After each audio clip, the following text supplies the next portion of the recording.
Korea, Japan,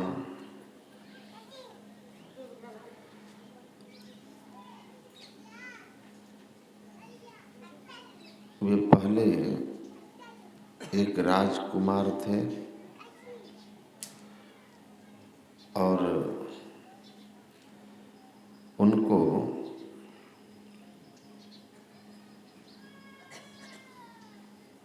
वैराग्य हुआ। एक वृद्ध, एक रोगी, एक मृतक और एक सन्यासी,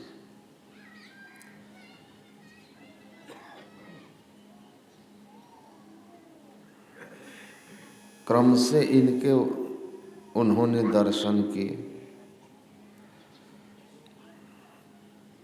और अनभिज्ञ थे इस बात से कि एक दिन बुढ़ापा भी आना है, क्योंकि पिताजी ने पूरी व्यवस्था करके रखा था कि कोई बूढ़ा नजर न आए, कोई बीमार इसके सामने न आए। और कोई इसके सामने मृतक ना हो।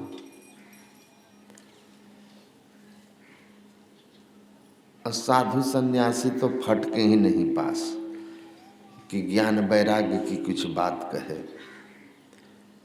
लेकिन होनी होय सो होय।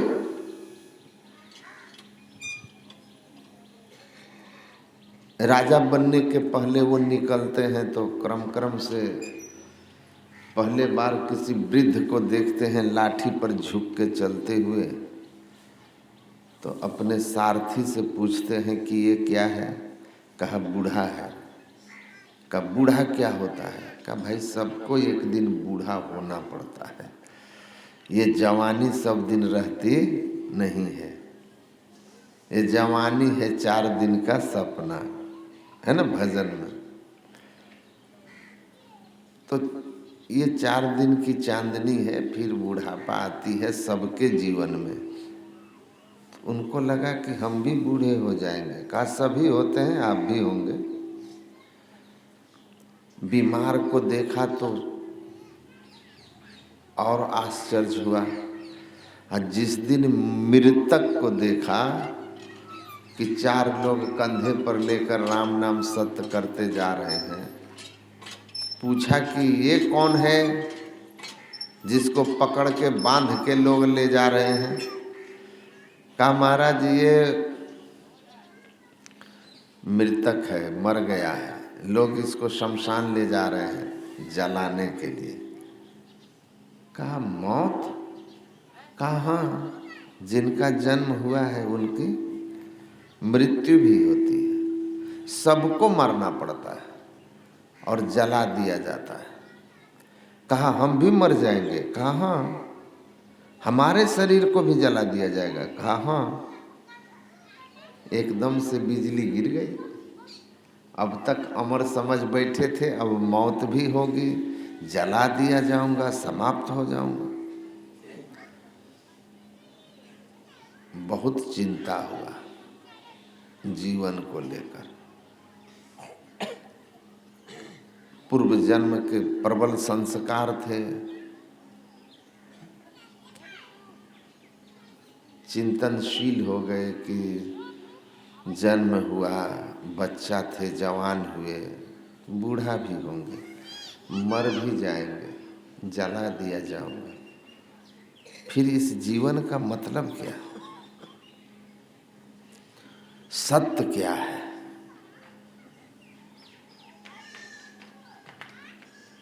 बस चौथे दिन एक सन्यासी को देखा, अभंग गाते हुए मस्ती में जा रहा था जंगल के तरफ। पूछा ये कौन है। कहा महाराज ये सन्यासी। सन्यासी कौन होता है। कहा बस संसार के कामनाओं से मुक्त होकर के सत्य की खोज में लगा हुआ तपस्वी जीवन जी रहा है, भक्ति में लगा हुआ है। भगवान बुद्ध को समझ में आ गया।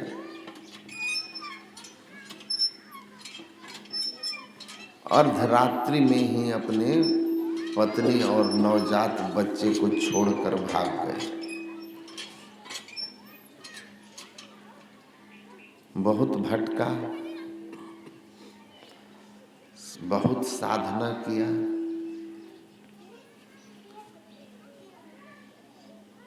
छह वर्ष की कठिन साधना, फिर ईश्वरीय कृपा से ध्यान लगा, आत्मज्ञान हो गया। गुरु महाराज, आवाज ठीक कर दीजिए। गुरु महाराज कहते हैं ना कि मेरे से किसी ने पूछा कि आप इस कम उम्र में, नए उम्र में वैराग्य क्यों ले लिए? तो गुरु महाराज ने कहा कि मैंने कहा कि मैं तीसरी क्लास में पढ़ा था, ऑल मैन मस्ट डाई, सभी लोग एक दिन अवश्य मरेंगे। ये मेरे मन पर अंकुश का काम किया कि जब मरना है तो जीवन के मर्म को समझ लेना चाहिए, सत्य को समझ लेना चाहिए। पर समझ नहीं पाता था कि मरना है तो करना क्या है। तो एक दिन रामचरितमानस में मैंने पढ़ा कि देह धरे कर यही फल भाई, अब भजिए राम सब काम बिहाय। तो घर से निकल पड़ा, तो भगवान बुद्ध भी निकल पड़े। ज्ञान हुआ बुद्ध को, तो उनके मुंह से पहला शब्द निकला जो उपदेश किया। उपदेश के क्रम में जो उन्होंने कहा वह यही था कि संसार में दुख ही दुख है। संसार में दुख ही दुख है। कबीर साहब ने भी कहा ना, तन धर सुखिया काहू न देखा, जो देखा सो दुखिया। गुरु नानक देव ने कहा, नानक दुखिया सब संसार। और गुरु महाराज जी कहते हैं, जनि लिपटो रे प्यारे जग पर दसवा, सुख कछुई हुआ ना है। यहाँ कुछ भी सुख नहीं है। तो संसार में दुख ही दुख है।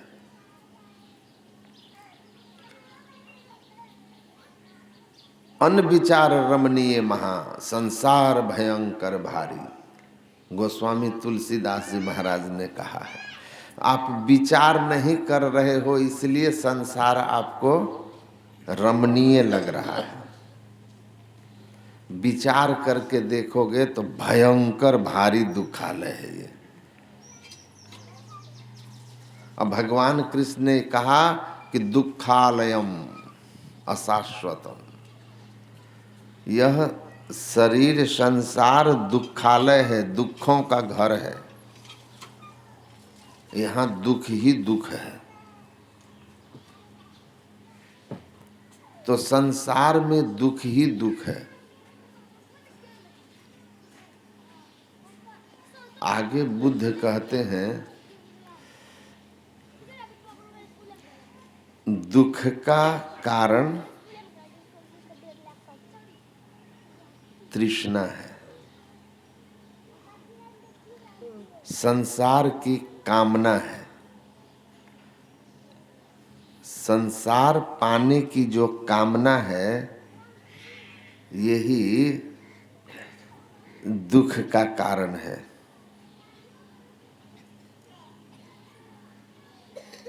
जिसके अंदर तृष्णा नहीं, कामना नहीं, चाहना नहीं, तो चाह चुमारी चूहरी अति नीचन को नीच, आ तू तो पूर्ण ब्रह्म है जो चाह न होती बीच।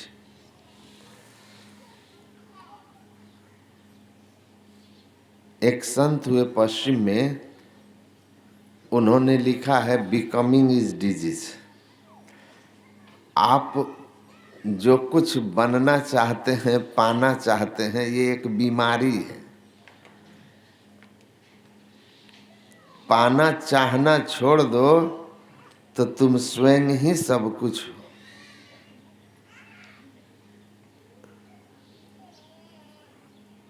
सर्व त्यक्त्वा मनः पीत्वा येषु स्वसी स्थिर भव। ऋषि कहते हैं सब चीज को भूल जाओ, जैसी स्थिति में हो वहीं अपने चित्त को स्थिर कर लो, मुक्त हो जाओगे। मन को पी जाओ, मन को मार दो, चित्त स्थिर करो, मन को समाप्त करो, अपने अवस्था में हो जाओ, सुखी हो जाओगे। बहुत गंभीर बात है, आपको लगेगा कैसी बात है, लेकिन यही असली बात है। भजन सुने न, मन की तरंग मार लो बस हो गया भजन, 200% सही बात है। पर ये मन की तरंग मरे कैसे, ये सबसे बड़ी बात है। एक क्षण मन रुकता है। अभी बाबा सुना रहे थे ना, अर्जुन ने क्या कहा, वायु के बस में करने से ज्यादा कठिन है मन को बस में करना। ये एक क्षण रुकता नहीं है। क्षण में बहु हरि तरंग उठे, क्षण में धन खोजत लोग लुगाई, क्षण में बहु जोग बैराग कथे, छिन काम क्रोध को मारन दाई। एक क्षण में यह मन एकदम परमात्मा की भक्ति की बात कर रहा होगा, और दूसरे क्षण में यह संसार में धन, स्त्री, पुरुष की कल्पना कर रहा होगा। क्षण क्षण बदलता है। इसको करें स्थिर करो। इसीलिए कहा कि बहुत कठिन काम है। और गुरु महाराज कहे काम कितना भी कठिन हो, अगर तुम लगन से करोगे तो करत करत अभ्यास से जड़मति होत सुजान। प्रारंभ में लगेगा कठिन, लेकिन धीरे धीरे सहज हो जाएगा, धीरे धीरे सहज हो जाएगा।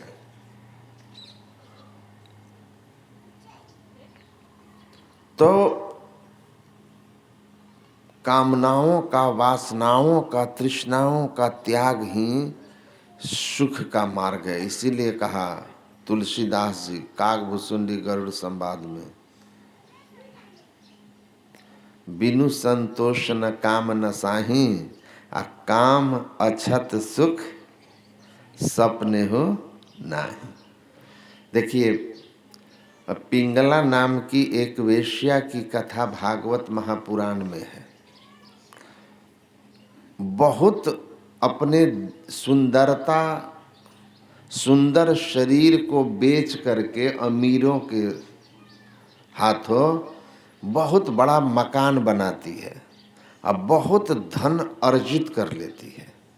लेकिन धन पाने की जो हवस है वो समाप्त नहीं होती है, क्योंकि ये हवस है ना, जो 10 20 50 भय सत होई हजार, तो लाख मंगेगी, कोटि अरब खरब असंख्य धरापति होने की चाह जगेगी। स्वर्ग पतालहु राज करो, तृष्णा अधिकाधिक आग लगेगी, असुंदर एक संतोष बिना सठ, तेरी तो भूख कभी ना भगेगी। कितना भाई, कोई लिमिट तो होगा, कोई लिमिट नहीं है। गुरु महाराज का प्रवचन में एक प्रसंग है, सुने हैं ना, कि एक राजा ने समुद्र पर चढ़ाई किया। तो समुद्र ने कहा कि भाई मेरे ऊपर हमला करके हमारे अंदर रहने वाले जीवों को क्यों परेशान कर रहे हो बम गोला बरसा के। तो कहा कि तुम रत्नाकर हो, रत्न की खान हो, मेरे राज्य की सीमा में रहते हो, लेकिन टैक्स नहीं देते हो, तो टैक्स दो। तो कहा कि ठीक है, मैं तुमको बता देता हूँ, वहाँ रत्न भंडार मेरे पास रखा हुआ है, जाओ ढोलो। तो राजा ढोना शुरू करता है, बैलगाड़ी घोड़ा गाड़ी पर ढोते ढोते घर भर गया, गोदाम भर गया, बैल मर गए, गाड़ी टूट गए, घोड़े मर गए। राजा परेशान है, लेकिन रत्न का खान खत्म ही नहीं हो रहा, राजा के पास जगह ही नहीं बचा। राजा ने फिर चढ़ाई की, तो समुद्र ने पूछा कि अब क्या है। कहा अरे इतना रत्न तुम में भरा है कि खत्म ही नहीं हो रहा, हमारे रखने के बर्तन जगह खत्म हो गए, हमको कोई रखने वाला बर्तन भी दो जिसमें तुम्हारा सब धन निकाल कर रख ले। तो उसने एक छोटी सी बर्तन दी, कहा ये छोटा सा बर्तन, कहा ले जाओ भर लेना इसको, तब समझेंगे। अब बरसों बरस बीत गया, राजा बुढ़ाने को चला, लेकिन न खजाना खत्म हो रहा है, न वो छोटा सा बर्तन भर रहा है। राजा परेशान हो गया कि बर्तन भरे तो हम शांति लें। फिर चढ़ाई किया, समुद्र का अब क्या हुआ। कहा अरे भाई कैसा बर्तन दिए हो जो भर ही नहीं रहा, देखने में छोटा पर भर नहीं रहा है, ये कौन सा चमत्कारिक बर्तन है, कैसे भरेगा। तब समुद्र ने कहा वो साधारण बर्तन नहीं है, मनुष्य की खोपड़ी से बना है। अब मनुष्य की खोपड़ी कहीं धन से भरता है, डालते जाओ बढ़ते जाएगा, मांग बढ़ती जाएगी। कहा तो कैसे भरेगा। कहा संतोष की एक मुट्ठी धूल डाल दो, एक क्षण में भर जाएगा। तो बिनु संतोष न काम न साहे। तो पिंगला जो थी बहुत धनार्जित करती है, बहुत संपत्ति, लेकिन धन की भूख है,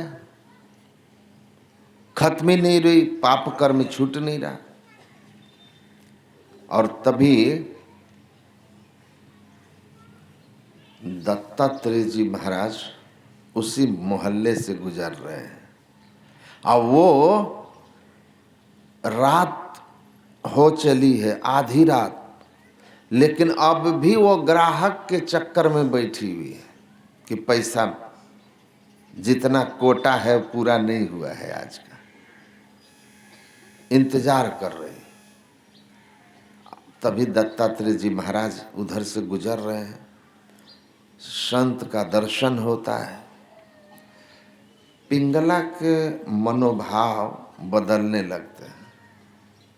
संत दरस जिमी पातक टरे, पुण्य पुंज बिनु मिलहि न संता। जैसे उनका दर्शन करती है मनोभाव बदलता है। कबीर दर्शन साधु के साहब आवे याद। संत का दर्शन हुआ, ईश्वर की याद आई, संस्कार में परिवर्तन हुआ, विचार में परिवर्तन हुआ, और उसको लग रहा है कि इस आदमी के शरीर पर वस्त्र तक नहीं है। अवधूत थे ना, शरीर में पूरा राख मल करके रहते थे, लंगोट पहनकर, शरीर पर कुछ नहीं है, लेकिन इसके चेहरे पर दिव्यता और शांति का जो भाव दिख रहा है, उससे बहुत प्रभावित होती है। वो नैसर्गिक आभा जो उस संत के शरीर से निकल रही है, पिंगला के मनोभाव को एकदम से बदल दिया। और तब उसके अंदर में एक विचार उठता है कि अगर धन से सुख शांति मिल जाती किसी को, तो फिर मेरे पास जो लोग आते हैं मेरे शरीर से सुख पाने की कामना लेकर, उनके पास तो हमसे हजार हजार गुना अधिक संपत्ति है। तो उनको सुख रहता तो मेरे पास क्यों आते? अब मैं उन्हीं अशांत अतृप्त लोगों से थोड़ा धन लेकर के तृप्त होना चाहती हूँ। वो अरबपति खरबपति अतृप्त हैं, तो मैं लाखपति क्या तृप्त हो जाऊंगी? धन से तृप्ति नहीं। साईं इतना दीजिए जामे कुटुंब समाए, मैं भी भूखा ना रहूं साधु न भूखा जाए। उसको यह बात समझ में आ गई। हाय हाय करने से कुछ नहीं होगा।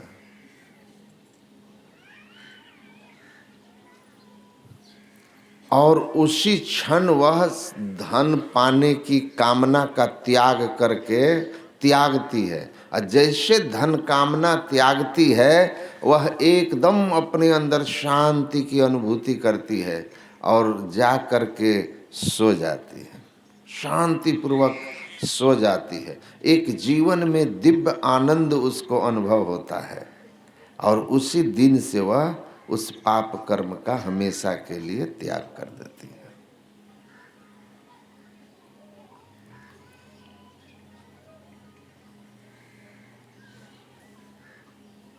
परीक्षित को यह प्रसंग सुनात करके सुखदेव जी ने कहा,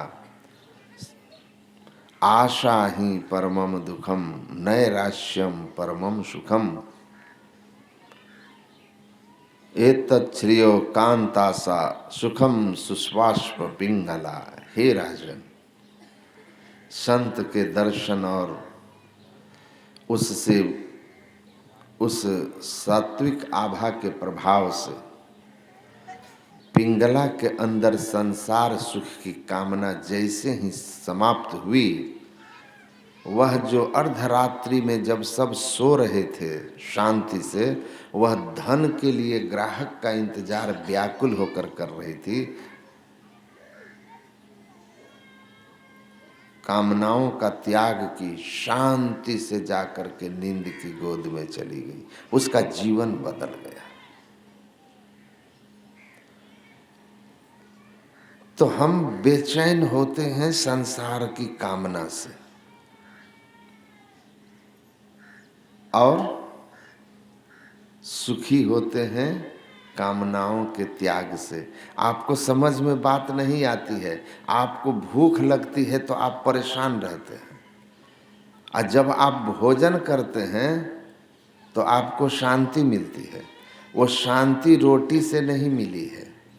आपके अंदर रोटी की जो आवश्यकता थी उसके मिट जाने से आपको शांति मिली है, क्योंकि खाने से भूख समाप्त हुआ है, मन में रोटी की मांग खत्म हुई है और इसलिए आपको शांति मिली है। फिर रोटी की कामना जगेगी, फिर बेचैनी होगी।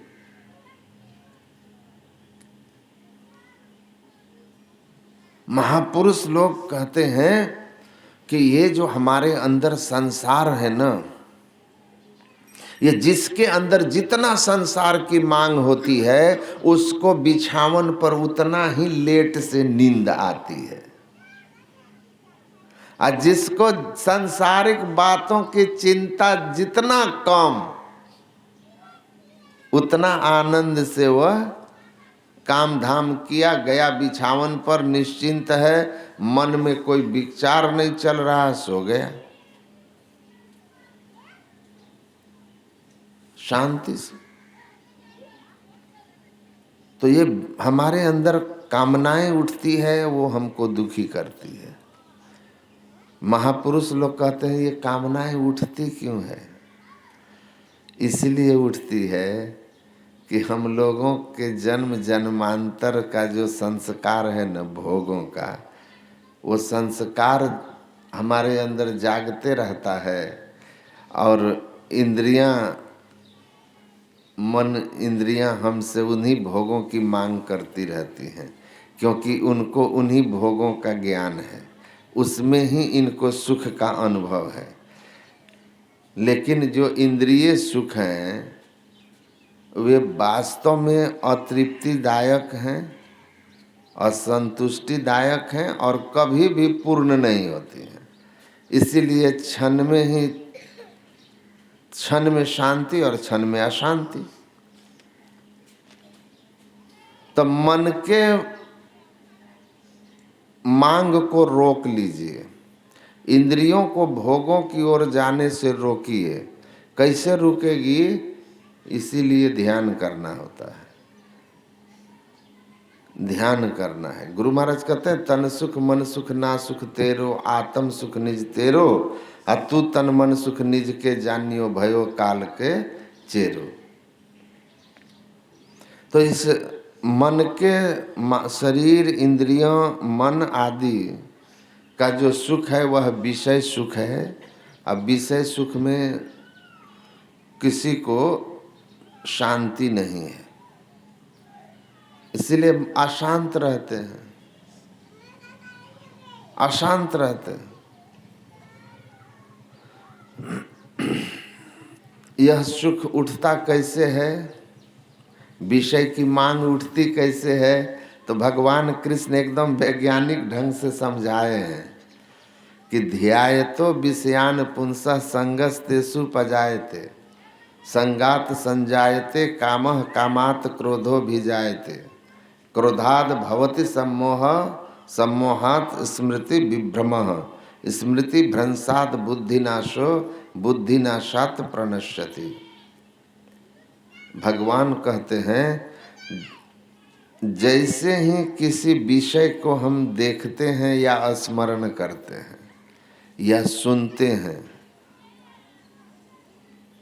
वो विषय स्मरण में किसी भी तरह से आ गया तो उससे हमारे अंदर क्या होता है, उस विषय का चिंतन होने लगता है।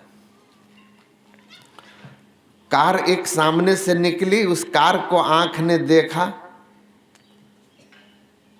और मन तक सूचना गई कि भाई एक कार निकली है, बड़ी चमचमाती खूबसूरत सी नई कार। अब मन कहता है कि एक कार ऐसी हमारी भी होनी चाहिए।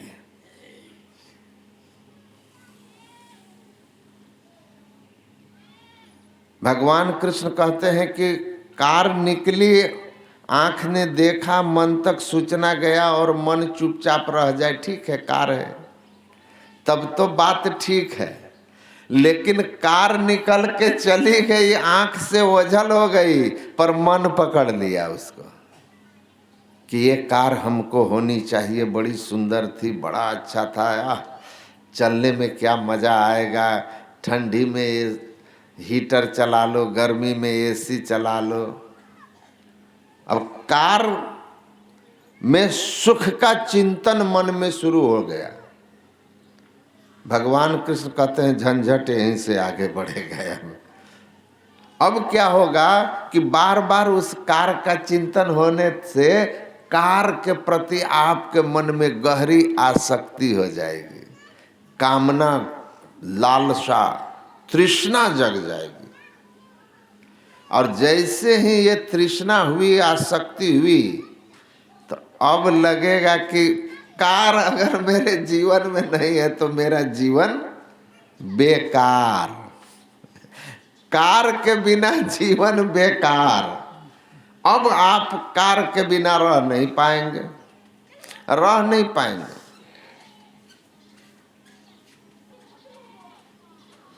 जब उसके बिना रह नहीं पाएंगे तो उसको प्राप्त करने के लिए प्रयत्न शुरू होगा। अब आपकी हैसियत नहीं है कार खरीदने की तो बेईमानी पर उतर आइएगा, घूसखोरी पर उतर आइएगा, चोरी पर उतर आइएगा, कुछ भी करो लेकिन कार चाहिए, कार चाहिए। देखिए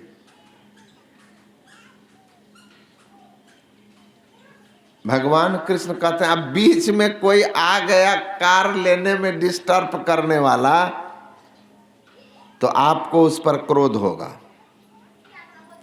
जो उस विषय वस्तु की प्राप्ति में आपके बीच में बाधक बना, उस पर क्रोध होगा। अब भगवान कहते हैं कि जैसे क्रोध होगा, बुद्धि गई, विवेक मर गया, समझदारी खत्म हो गई, ज्ञान फिनिश। और जब आपके विवेक ही नष्ट हो गए, बुद्धि नष्ट हो गई, समझ चली गई, तो आपसे कुकर्म होगा, आपका पतन होगा, संसार में निंदा होगी, मरने के बाद नरक होगा।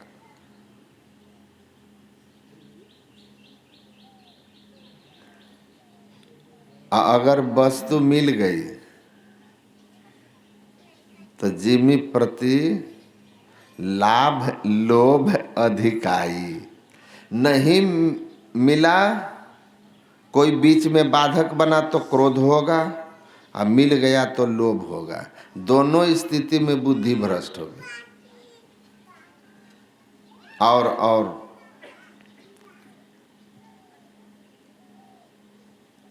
क्योंकि फिर उससे महंगी कार आ जाएगी। रोज नई मॉडल की कारें आ रही हैं, है ना, रोज नए मोबाइल आ रहे हैं। कितना चेंज करिएगा, लेकिन आपको आदत पड़ गई अब।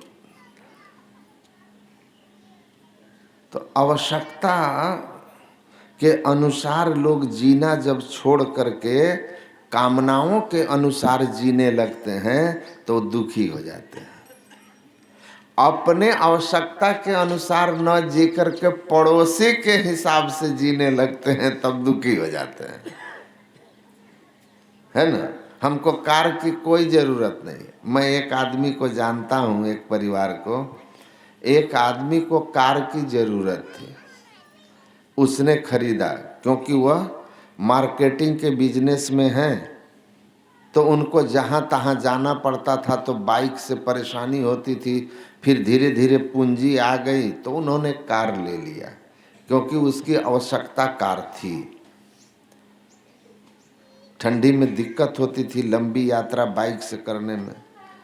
अब उसने कार ले ली तो उनके पड़ोस में थे, उनके ही चचेरे भाई, उसकी पत्नी को होने लगा उसके दरवाजे पर कार है, हमारे दरवाजे पर अभी तक बाइक है। वो एकदम से कार के लिए प्रेशराइज करने लगी हस्बैंड को, और प्रेशराइज करने लगी तो वो समझाते थे कि भाई हमारी ज़रूरत नहीं है, हम क्या करेंगे, कहीं जाना नहीं है, रिश्तेदार सगे संबंधी आसपास में ही हैं, और कभी साल में जाना भी हो तो भाड़े पर गाड़ी ले लेंगे।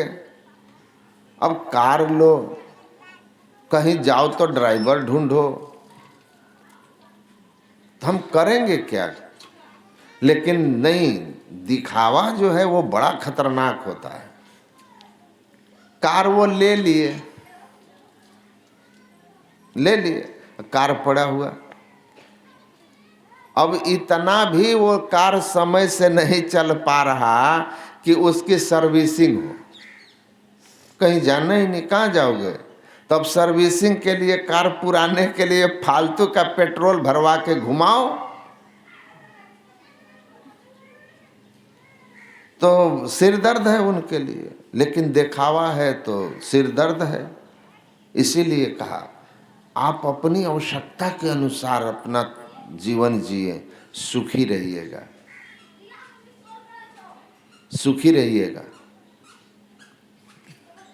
पूछा ना यक्ष युधिष्ठिर से, सुखी कौन, तो उन्होंने नहीं कहा था कि जो राजा है वही सुखी है। कहा कि सांसारिक जीवन में गृहस्थ आश्रम में सुखी वही है जो अपनी मेहनत की कमाई से जितना होता है उसी में रोटी नमक खा करके और आराम से सो जाता है। उसके ऊपर कोई कर्ज नहीं है, कोई उसके यहाँ तगादा करने नहीं आता है, वही सुखी है।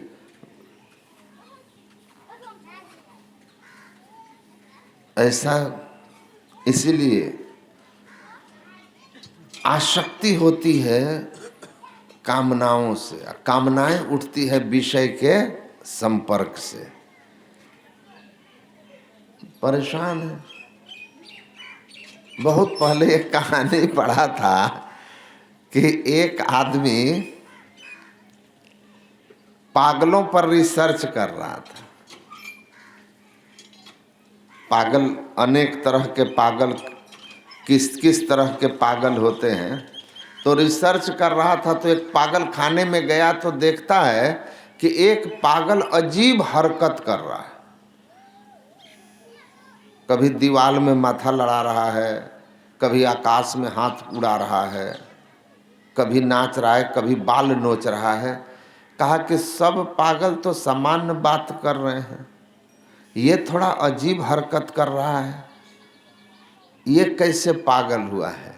तो कहा, अंग्रेजी की पुस्तक की कहानी है, कहा कि ये आदमी को किसी लड़की से प्रेम था, उससे उसकी शादी नहीं हुई, तो इसको लगा कि जब वो मेरे जीवन से चली गई तो मेरे जीवन में कुछ बचा नहीं, और ये बात सोचते सोचते डिप्रेशन में चला गया और पागल हो गया, और इसीलिए इसकी हरकतें ऐसी है। पागल खाने का मुआयना करते करते करते आगे बढ़ते बढ़ते कुछ और दूर तक गया, बड़ा सा पागल खाना।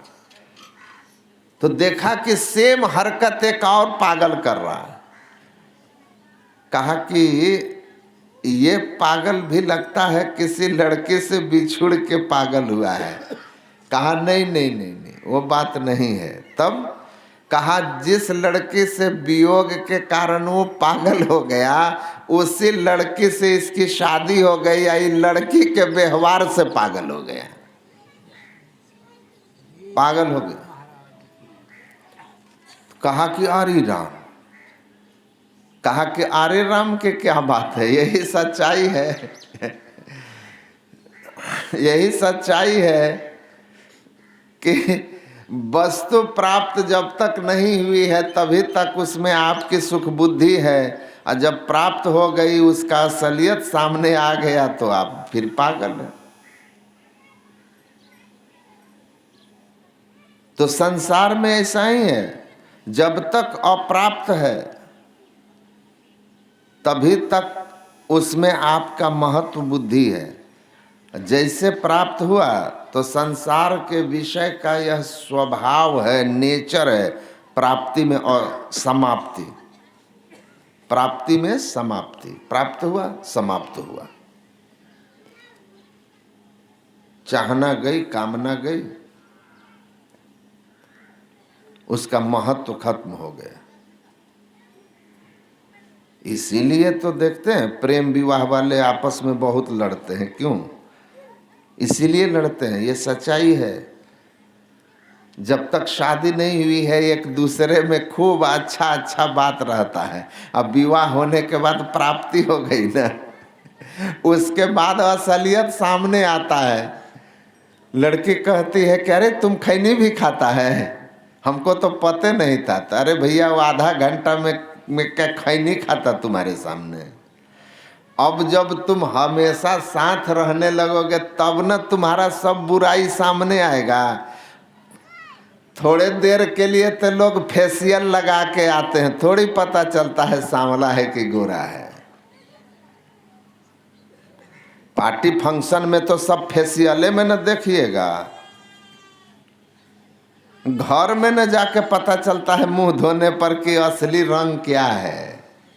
यही होता है, फेशियल उतर जाता है, हमेशा साथ रहते हैं, सब कमी सामने आने लगता है। वो कहता है लड़की को कि हम सोचते थे बहुत शांत रहती है, ये तो एकदम झगड़ालू है, अब न 24 घंटा साथ रहो पता चल जाएगा। तो उनके बीच में जब जितने एक दूसरे को लेकर सपने सजाए होते हैं, असलियत सामने आता है, सपना टूटने लगता है, तो दोनों एक दूसरे से सोचते हैं कि हम ठगे गए हैं। ऐसा नहीं है, लड़का सोच रहा होता है हम, लड़की हमको मूर्ख बना दी, लड़की सोच रही होती है हमको मूर्ख बना दिया, और इसलिए प्राप्ति में समाप्ति है, स्नेह खत्म है, नकली चेहरा जो था दिख रहा था अब असली आया है, अब ढिसम ढसम चल रहा है, और बीच में कोई आ नहीं रहा है, क्योंकि भाई तुम गार्जियन का तो सुने नहीं हो, तो गार्जियनों सोचता है कि तुम लड़ो, हम बैठ के भजू मन सतगुरु, बैठ के अपना भज मन सतगुरु कर रहा है, और तुम्हारे उधर ढोलक बज रहा है, धुड़ुम धड़ाम चल रहा है, उधर से बेलन फेंक रहा है, इधर से तकिया फेंक रहा है, चल रहा है। यही होता है। 199 प्रेम विवाह वाले, फाइटा फाइटी वाले। हम लोग तो रोज घूमते हैं, देश दुनिया देखते हैं। जो लोग कल एक दूसरे से विवाह के लिए रो रहे थे, बाद में अकेला अकेली बात करो तो कहते हैं कि बाबा ठगा गए। हम बोले तुम नहीं ठगाए, ऐसा करने वाला हर आदमी अपने को ठगा महसूस करता है। अब गार्जियन शादी कराया देख सुन करके, तो आपने उसके कुछ अच्छाई बुराई के बारे में पता ही नहीं है, इसलिए कोई सपना ही नहीं बनाया आपने उसको लेकर। इसीलिए जो अच्छाई बुराई सामने आ रही है आप एडजस्ट करते जा रहे हैं। यहाँ कोई धोखा वाली बात नहीं है। इसीलिए परिवार के द्वारा, माता पिता के द्वारा तय किए हुए संबंध टिकाऊ होते हैं, टिकाऊ होते हैं। उसमें एक दूसरे और बीच में कोई भी कन्फ्यूजन होगा तो दोनों पक्ष के गार्जियन होते हैं समझौता कराने के लिए। परिवार बीच में खड़ा होगा। अपने मन से करोगे परिवार आएगा ही नहीं बीच में, वो तो भजूमन सतगुरु में मस्त रहेगा। भैया हमको क्या लेना देना है, तुम्हारा पसंद है, तुम लोग अपना भोगो, यही है। तो असली बात विषय संसार का, ये जब तक मिला नहीं सुख बुद्धि है, जैसे मिल गया खूब। आप देखिए ना, आप किसी रिश्तेदारी के यहाँ जाइए,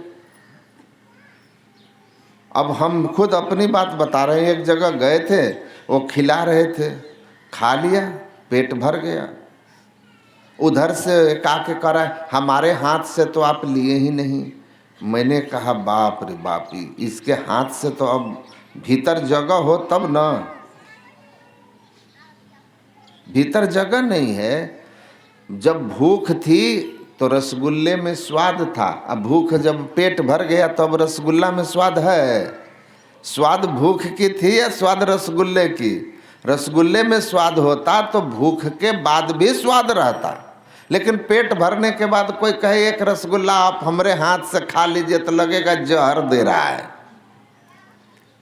तो भूख की बात है, पेट भर गया, कहानी खत्म हो गई, लेकिन भूख फिर लग जाएगी। ये संसार है। इसीलिए भगवान कृष्ण कहते हैं इंद्रियों और विषयों के संपर्क से जो सुख मिलता है वो क्षणिक होता है, परिणाम में दुखदाई होता है। इसलिए ज्ञानी जन इंद्रिय भोग के पीछे भागते नहीं, आसक्त नहीं होते। पनीर बटर मिला खा लिए, और साग रोटी मिला खा लिए। अब मन में ये भाव रहे कि पनीर ही मिलता तो दुख पैदा कर लिए, साग रोटी का स्वाद खत्म हो गया। भूख पर ध्यान दीजिए, पनीर और साग को अलग साइड कीजिए, देखिए कितना सुखी हैं आप। तो ये अवस्था कैसे आती है? कहने से थोड़ी आ जाएगा, अपने मन की स्थिति को वहाँ पहुँचाना होगा। तो जब ध्यान विषय का होगा और उसका आप चिंतन, कोई विषय आपके इंद्रियों के संपर्क में आया और संपर्क में आते ही मन उस वस्तु का चिंतन शुरू कर दिया, तो समझिए कि चिंतन धीरे धीरे उस वस्तु की आवश्यकता पैदा कर देगा, आसक्ति पैदा कर देगी, फिर उसके बिना रहा नहीं जाएगा। अभी उससे हमको कोई लेना देना नहीं है, कुछ दिन बाद उसके बिना जीना मुश्किल हो जाएगा। तो अभी नहीं लेना देना तो कल क्यों जीना मुश्किल हो जाएगा? क्योंकि आसक्ति हो गई है, तो बड़ा कीमती लग रहा है, उसके बिना जीवन अधूरा लग रहा है, सारे बेकार जीवन लग रहा है। यही बात संत लोग कहते हैं, भैया जैसे कोई विषय नज़र पर आए और उसका ख्याल मन में आए, उस विषय को तत्क्षण वहाँ से निकाल देना। मन जैसे किसी विषय पर भागे वहाँ से तुरंत हटा देना। जहाँ जहाँ मन भग जाए ताहि तह तह तन से तत्क्षण फेरी फेरी ले आइए, लगाइए ध्येय में आपन। ध्यान करोगे सुखी हो जाओगे। चित्ते एकाग्रया द्यतो ध्यानम ज्ञान मुक्तम समुपजायते अतत् साधन मथो ध्यानम यथा वधु पदिश्यते। न ध्यानम ध्यानमित्याहुर ध्यानम शून्यगतम मनः तत्स ध्यान प्रसादेन सौख्यम मोक्षम न संशयः। पहली बात भगवान राम कह रहे हैं, चित्त की एकाग्रता एक बिंदुता में होती है और उस एकाग्रता से क्या होता है, ज्ञान और मुक्ति की प्राप्ति होती है। ज्ञान और मुक्ति। कौन सा ज्ञान? ईश्वरीय ज्ञान, आत्मज्ञान। आत्मज्ञान की प्राप्ति होगी और मोक्ष मतलब दुख से छुटकारा होगा, शरीर संसार से छुटकारा हो जाएगा, किसी प्रकार के जीवन में दुख नहीं रह जाएगा। ईश्वरीय ज्ञान आत्मज्ञान से समस्त दुखों से छूटा जाता है, पूर्ण सुख हो जाता है। और फिर कहते हैं कि ध्यान कहते किसको हैं? शून्यगत मन को ध्यान कहते हैं, निर्विषय मन को ध्यान कहते हैं। यह मन शून्यगत हो जाए, निर्विषय हो जाए, परिणाम क्या होगा? सौख्यम मोक्षम न संशयः, सुख और मुक्ति की प्राप्ति हो जाएगी। ईश्वर मिल जाएंगे, शाश्वत सुख मिल जाएगा, जन्म मरण का अंत हो जाएगा। संसार में रहोगे तो जेलर के तरह, और जब जाओगे तो राजा के तरह। अभी संसार में रहते हो कैदी के तरह, और जब जाओगे भी तो कैदी की तरह। जेलर जेल में अपनी मर्जी से आता है, अपनी मर्जी से निकल के चला जाता है, अपना काम उम किया और फिर निकल करके अपने आवास में जाके रहता है। कैदी अपनी मर्जी से न जेल में आया है, न अपनी मर्जी के अनुसार जेल में रह सकता है कि हम जेल में शांति से रहना चाहते हैं, कोई हमको डिस्टर्ब नहीं करे। संभव है? वो जेलर के नियम से रहेगा और तब तक रहेगा जब तक कानून जज उसको वहाँ रहने के लिए बाहर निकलने का आदेश नहीं करेगा। तो आया था जज के आदेश से जेल, रहना है जेलर के नियम के अधीन, और निकलना भी अपनी मर्जी पर नहीं है, वो जज की मर्जी पर है। हम लोग इस संसार में कैसे हैं? बस कैदी के तरह। और यहाँ जेलर कौन है? या दुनिया बंदी गृह जम के, जीव बंदी रहे घेरा रे।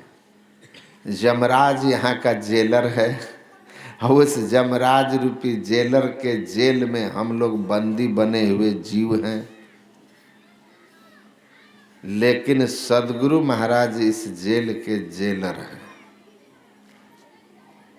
मतलब सद्गुरु जो होते हैं, संत जो होते हैं, वह इस जेल में हमारी तरह नहीं होते हैं।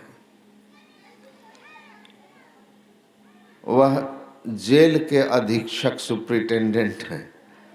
अपनी मर्जी से संसार में जब तक हैं संसार के कल्याण के लिए रहेंगे, जब मन करेगा तब संसार से निकल जाएंगे। तो साधन भजन करेंगे तो आप इस संसार में भी सुख से रहेंगे। आप जैसे रहना चाहते हैं वैसे रहेंगे। अभी आप जैसे चाहते हैं वैसा नहीं रह सकते हैं। आप चाहते हैं शांति से रहें, कोई उधर से आया, 2 गाली दी, आपका सारा दिमाग का कचड़ा कर दिया। एकदम से आपका खून खौलने लगा, दिमाग एकदम गर्म हो गया, अशांत बेचैन हो गए। लेकिन जो लोग ध्यान करके अपनी अवस्था को ऊंचा उठा लेते हैं, उनको आप गाली दीजिए, कोई फर्क नहीं पड़ेगा।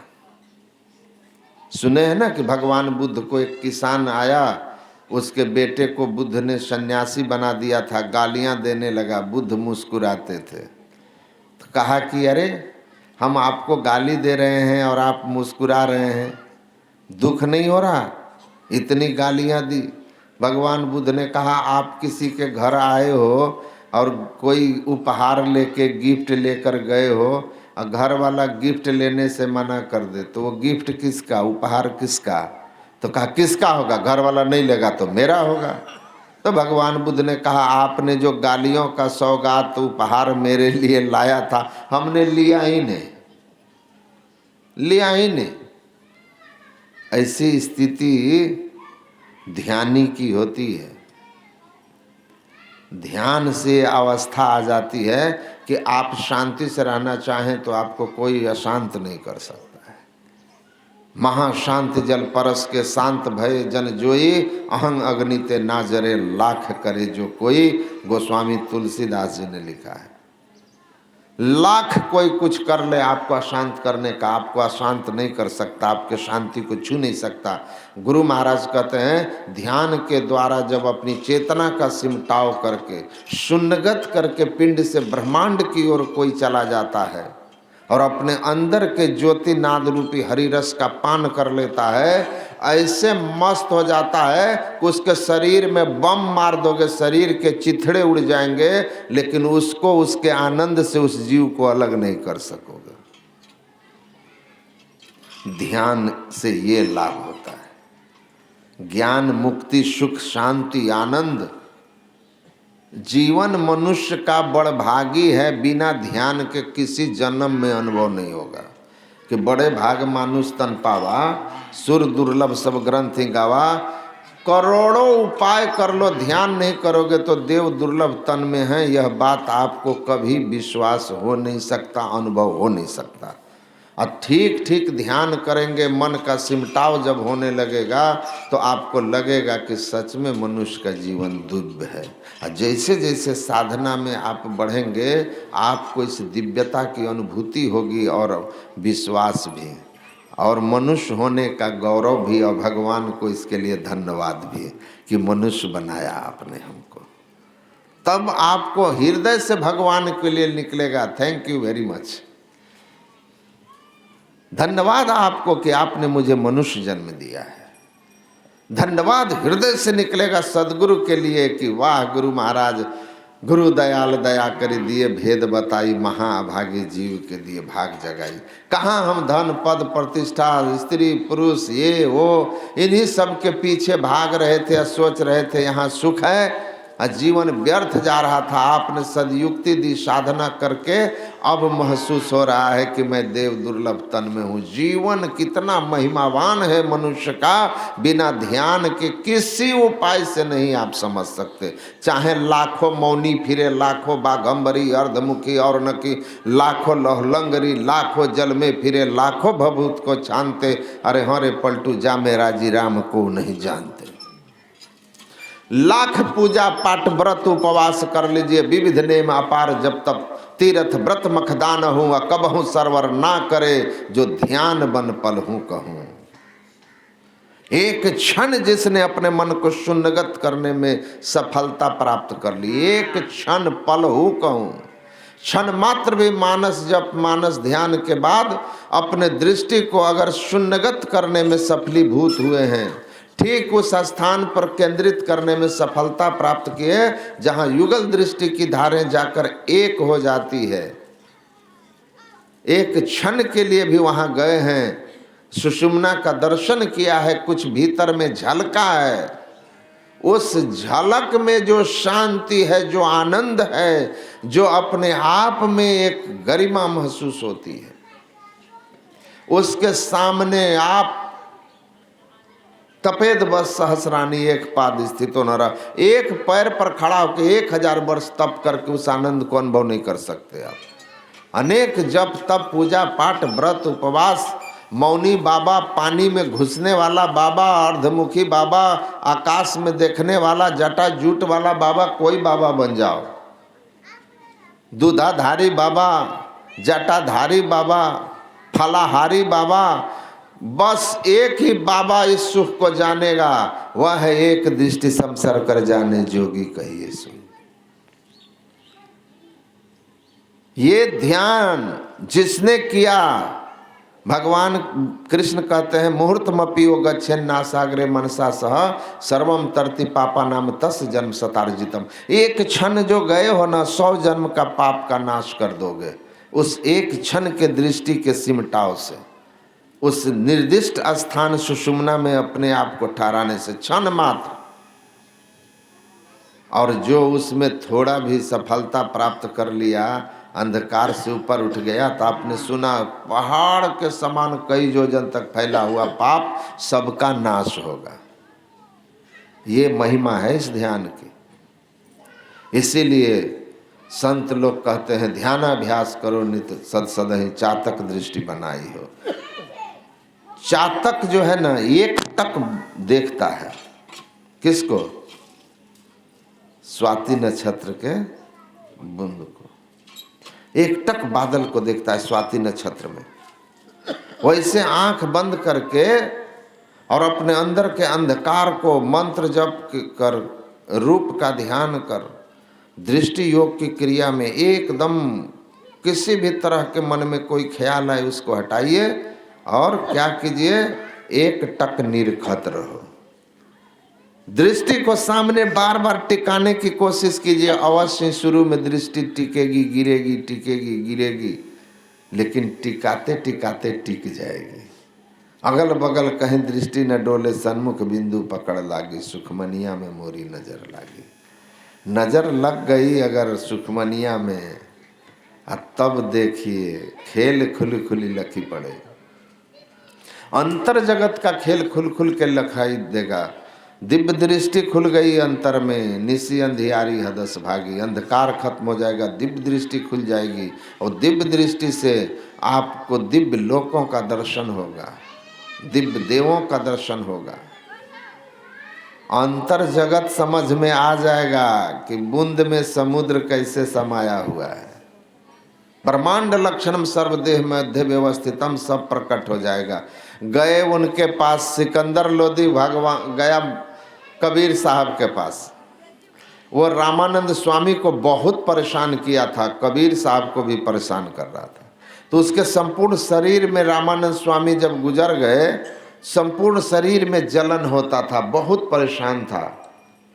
तो उसके किसी ज्योतिषी ने कहा कि आप संत को बहुत तंग किए हैं, उसी का पाप है कि राजमहल में हैं लेकिन शरीर में जलन है, बर्फ से भी शांति नहीं, चंदन लेपवा लेता था फिर भी सिकंदर लोधी के शरीर का जलन ताप कम नहीं होता था।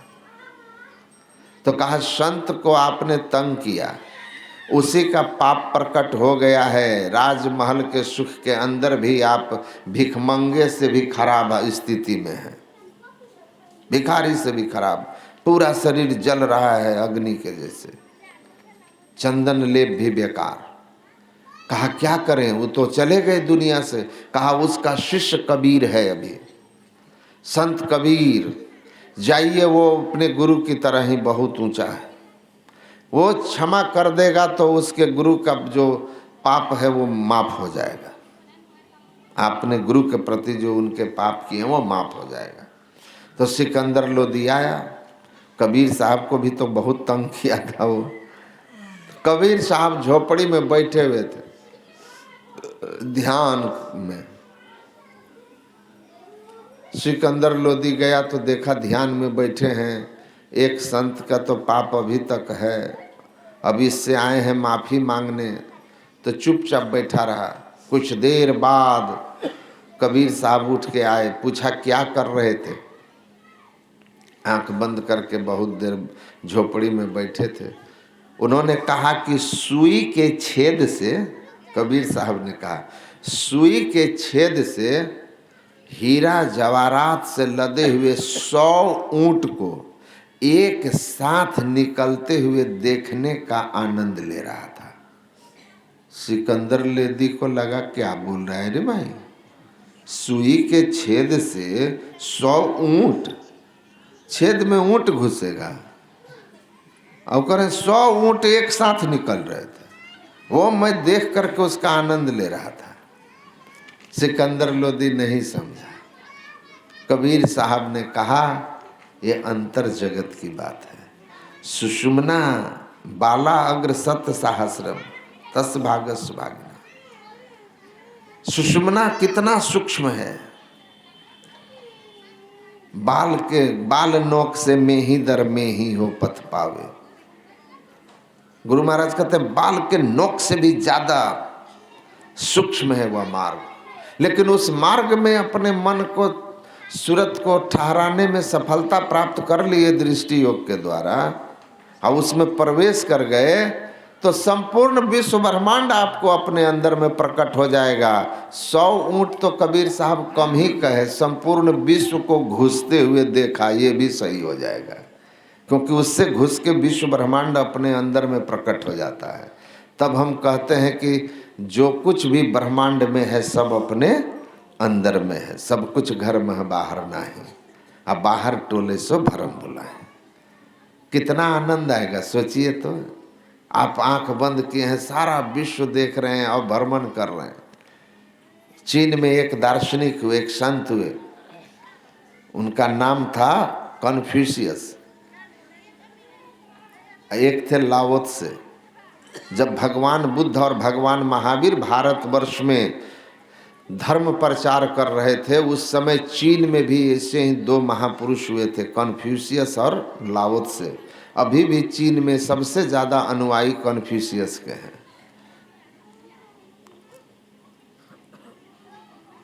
तो जो लाओ त्से थे उन्होंने लिखा है, लाओ त्से ने लिखा है कि आप बिना एक कदम चले संपूर्ण दुनिया देख सकते हैं, घूम सकते हैं। संपूर्ण दुनिया देख सकते हो बिना एक कदम चले, बैठे बैठे। You can see the entire universe without moving a step, just sitting, but you should know the way how to sit. वो कहते हैं बिना एक कदम चले सारी दुनिया देख सकते हो बैठे बैठे, लेकिन तुमको यह जानना चाहिए कि बैठा कैसे जाता है, बैठना कैसे है। कहते न चलते ने बाट न पाई, बैठे ने रास्ता काटा, है कुछ रहनी गहनी की बाता, बैठा रहे चला अपनी जाता। जो बाहर भटक रहा है परमात्मा की खोज में, उसको परमात्मा तक जाने का रास्ता भी नहीं मिलता। आज जो बैठा उसने रास्ता कंप्लीट करके परमात्मा को प्राप्त कर लिया। तो बैठना तुमको आना चाहिए। तो पहली बात है कि आसन का ज्ञान होना चाहिए। वो बाबा सुना रहे थे, समकाय समासनासीन समकाय यथा सुखम, धड़गड़ मस्तक सिद्ध साध आसन आसीना। आसन का ज्ञान हो, बायां पैर नीचे दाहिना पैर ऊपर, बायां हाथ नीचे दाहिना हाथ ऊपर, धड़गड़ मस्तक तीनों एक सिद्ध में हो। आंख बंद कीजिए, ये शरीर के बैठाने का आसन है। लेकिन इसके बाद एक और आसन है मन को बैठाने का।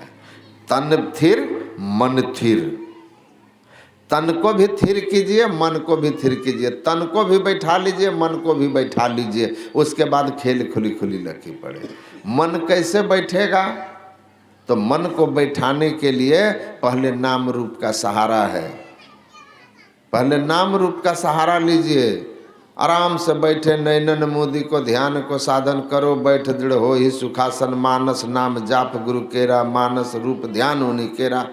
पहले मानस जप कीजिए, गुरु मंत्र को ठीक ठीक जपिए, मन इधर उधर भागे उसको तत्क्षण फेरी फेरी ले आइए, तुरंत पकड़िए, लिया के मंत्र में लगा दीजिए। भागा बेटा में खींच के ले आइए, मंत्र में लगाइए, भागा नाती नतनी में पकड़िए ले आइए, भागा कहीं और उसको पकड़ के ले आइए।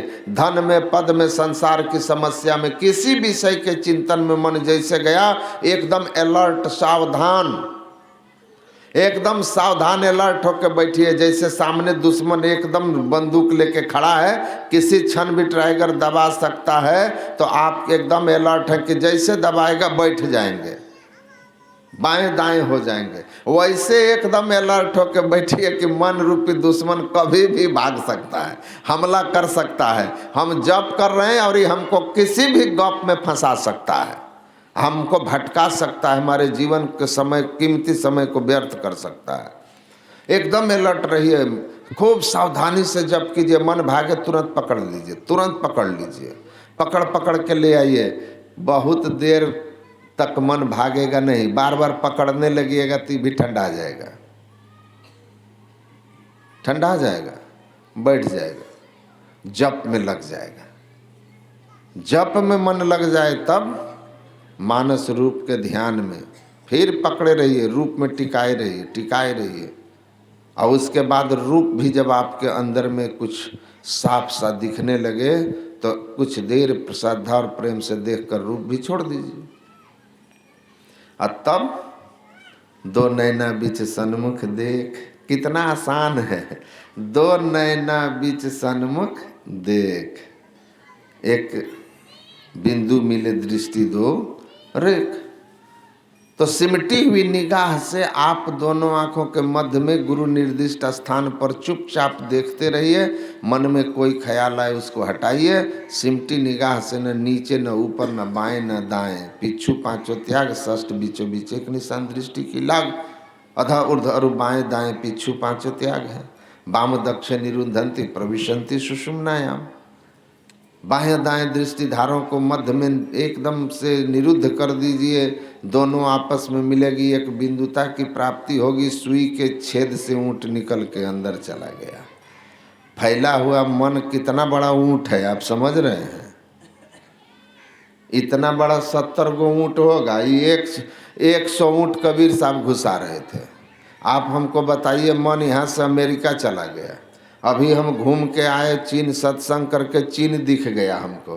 मजाल है यहाँ से चीन तक में ऊंट खड़ा कीजिए तो कितना हजार ऊंट लाइन में लग जाएगा।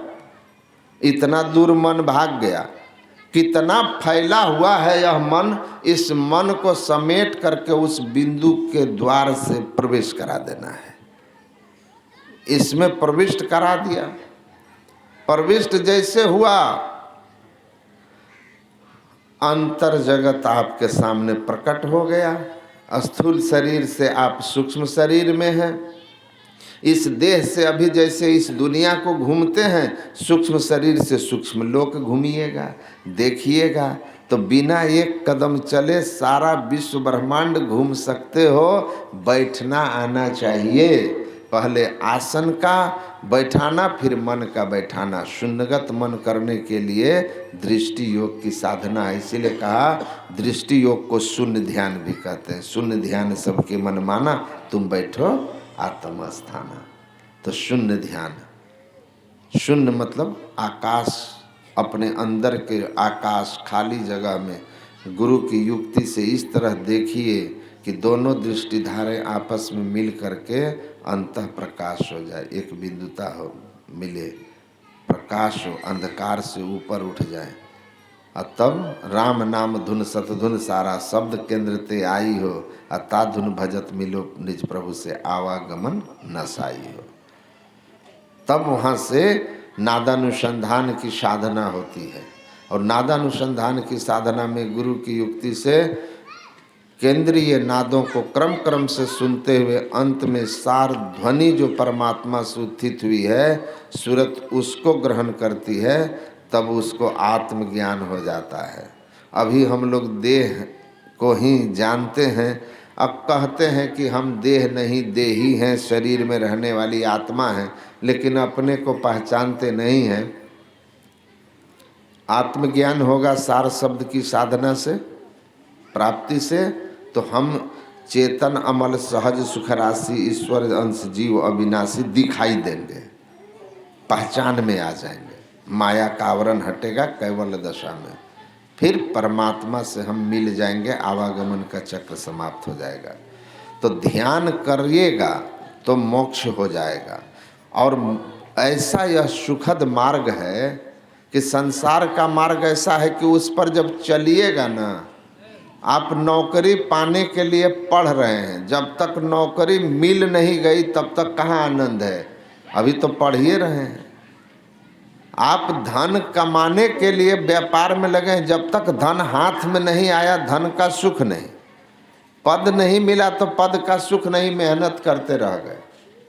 संसार के किसी वस्तु के लिए प्रयत्न कर रहे हैं, जब तक वह मिला नहीं तब तक उसका सुख नहीं। भोजन के लिए प्रयत्न कर रहे हैं, जब तक खाए नहीं तब तक भोजन का स्वाद सुख नहीं, तृप्ति सुख नहीं।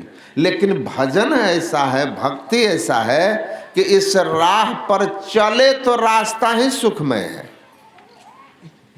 वस्तु मिलेगी उसके सुख का वर्णन ही नहीं, वो तो वाणी से परे है ईश्वरीय आनंद। लेकिन ईश्वर की ओर चलने वाला रास्ता स्वयं में सुख रूप है, स्वतः यह रास्ता ही सुख स्वरूप है। चलत पंथ सुख होत महा है। गुरु महाराज कहते हैं भक्ति के राह पर चल के देखो, यहीं से सुखी होने लगोगे, चलते सुखी होने लगोगे, रास्ता ही सुख रूप है। और जो प्राप्तव्य है वो तो वाणी से परे आनंद स्वरूप है। तो भक्ति पथ पर चलने वाले के जीवन में सुख शांति आने लगती है। ईश्वरीय कृपा, गुरु की कृपा से संसार भी संभलने लगता है। ध्यानी आदमी होगा ना, जो ठीक ठीक नियम से त्रैकाल संध्या करेगा, उसका कोई काम रुकता नहीं है। जान लीजिए, स्थिर होकर बैठो सत्संग वासी देहु सकल विसारी, और जगजीवन गुरु कृपा करिए लीहे सकल संभारी।